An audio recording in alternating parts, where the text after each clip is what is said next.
कद में सिर्फ 3 फुट लेकिन हौसले और इरादे पहाड़ों जैसे। ये है बाहिम्मत जर्नलिस्ट जिन्होंने अपनी कमजोरी को कभी रुकावट नहीं बनने दिया।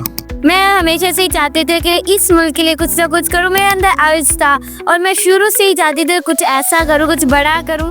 इन्फो ब्रेक की वीडियोस देखने के लिए हमारा चैनल सब्सक्राइब कीजिए और बेल आइकन को क्लिक कीजिए ताकि आप हमारे आने वाली वीडियो से बाखबर रह सकें। तो ये बताएं कि अब तक किन किन का इंटरव्यूज कर चुकी हैं और सबसे बेहतरीन इंटरव्यू आपका कौन सा रहा? मैं बहुत सारे इंटरव्यूज कर चुकी हूँ। मतलब डिफरेंट टाइप्स के आते हैं। कभी ट्रेंडिंग टॉपिक होता है तो कभी एहतजाज कवर करती हूँ तो कभी किसी का इंटरव्यू होता है। रिसेंटली मैं आपको बताऊँ तो कुछ अर्से पहले मैंने सलमान नईम साहब का डिफरेंट पॉलिटिशियन से, जो कि मरीम नवाज शरीफ का एक प्रोग्राम था, उसके लिए आए हुए थे मुल्तान में ही। मुल्तान के सलमान नईम साहब हैं तो उनका मैंने किया। कमिश्नर साहब को इंटरव्यू किया तो मुझे बहुत ज़्यादा खुशी हुई कि मुझे लोग पहचानने जा रहे हैं, पहचान रहे हैं, जान रहे हैं। मुझे काफ़ी सराहा जाता है इस फील्ड में। मुझे लगा नहीं था कि शायद मुझसे लोग दूर भागेंगे या मेरे को इसका जवाब नहीं दे, लेकिन बहुत ज़्यादा खुश असलूबी से, बहुत ज़्यादा अच्छे तरीके से मुझे मेरे सवालों के जवाब मिलते हैं। ये नहीं हुआ कभी कि आप किसी का इंटरव्यूज कर रही हो, कहेंगे ये कौन सी बच्ची आ गई है और इस तरह का कोई फनी सीन हुआ हो?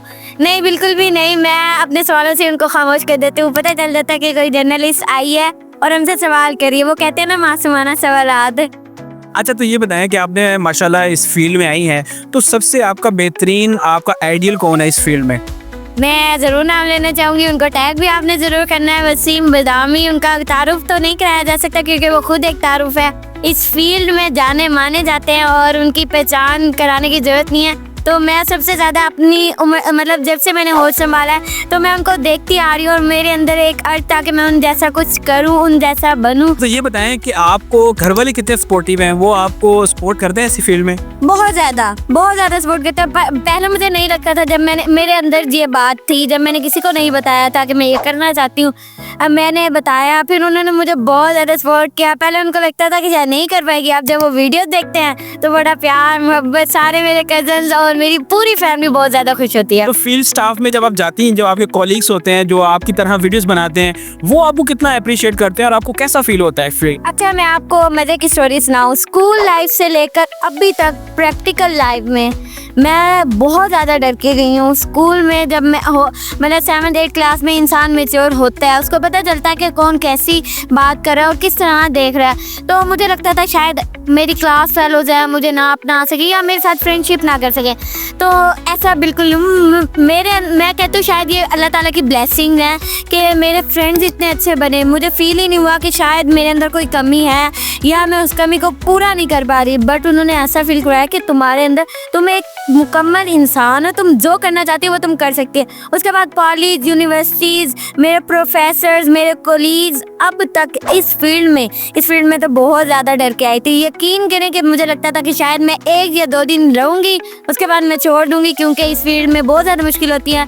तो ये हमारा देखा जाता है, जैसे हमारा माहौल है यहाँ पे जो है वो बहुत कम जो है वो औरतें और ख़वातीन जो हैं खासकर इस फील्ड में निकलती हैं। क्या समझती है कहाँ पे गैप है, क्यों ख़वातीन इस फील्ड में नहीं आ पाती? माइंडसेट की गैप है। आप वो सोचती रहती हैं कि शायद हम कर पाएंगे, नहीं कर पाएंगे, हमें करना चाहिए, नहीं करना चाहिए। अगर आप ये सोचते रहेंगे तो फिर तो कुछ भी नहीं कर सकते। आपको कुछ बड़ा करना है तो आपको रिस्क लेना पड़ता है। तो ये बताएं कि जब आप स्टोरीज करने जाती हैं तो आपको किस तरह की स्टोरीज ज़्यादा पसंद है? फनी स्टोरीज करती हैं या कोई इंटरव्यूज टाइप करती हैं? किस में ज़्यादा आपको जो खुशी होती है? मुझे पॉलिटिक्स की, पॉलिटिकल बीट जो है ना, इस फील्ड की मुझे बहुत ज़्यादा पसंद है। मैं चाहती हूँ कि आगे जाके मैं बड़े बड़े पॉलिटिशियंस के साथ बैठूँ, टॉक शोज करूँ। तो मुझे पॉलिटिकल और क्राइम वाली थोड़ी अभी मुश्किल लग रही है, बट मैं चाहती हूँ कि उसमें भी आगे बढ़ूँ। तो लास्ट में उन ख़वातीन को क्या पैगाम देंगी जो मतलब सोच रहे होते हैं या कुछ करना चाहते होते हैं लेकिन कोई उनके ज़हनी दबाव या वो सपोर्ट नहीं कर रहे होते, तो उस हवाले से उनके लिए क्या पैगाम है? अच्छा, मैं आपसे आपके चैनल के थ्रू कहना चाहूँगी कि हमारा मुल्क पीछे नहीं है। हम खुद इसको आगे ले जाना नहीं चाह रहे। हमारी माइंडसेट जो है ना, उसको बदलने, हमारे हुक्मरान ना, अगर वो चाहे ना, हम उनको हम बदल सकते हैं। अगर हम अपना माइंडसेट सही कर लेना, हम चाहें कि हमारे हुक्मरान कैसे हों, वो क्या काम करें, हमारे लिए क्या बदल, तो हम खुद उनको चेंज कर सकते हैं अपने माइंडसेट के थ्रू। आगे दूसरे मुल्क के जो लोग हैं या कौम है या अक़वाम है, वो क्यों आगे हैं? क्योंकि अगर उनके लिए एक रूल बना है ना कि हमने इशारा नहीं तोड़ना, तो नहीं तोड़ना। तो आखिर में बदामी साहब के क्या मैसेज है? बदामी साहब, हम आपको देखते हैं, आपको पसंद करते हैं, आपके जैसा बनना चाहते हैं। मैं आपके शो में भी आना चाहती हूँ। अगर आप तक ये वीडियो पहुँच जाए तो ज़रूर मुझे बुलाइएगा, क्योंकि वो अपने प्रॉमिस के बहुत ज़्यादा पक्के हैं। तो ये वादा भी अगर वो देखेंगे तो ज़रूर पूरा करेंगे। इंशाल्लाह। बदामी साहब, हमारी रिक्वेस्ट भी है इन्फो ब्रेक के चैनल से कि आप इस खवातीन को, हमने बड़े बड़े इंटरव्यूज़ किए हैं लेकिन जो जज्बा और जो जोश इनके अंदर है वो अल्फाजों में बयान नहीं किया जा सकता। नाज़रीन, ये है टैलेंट, ये है खवातीन का टैलेंट।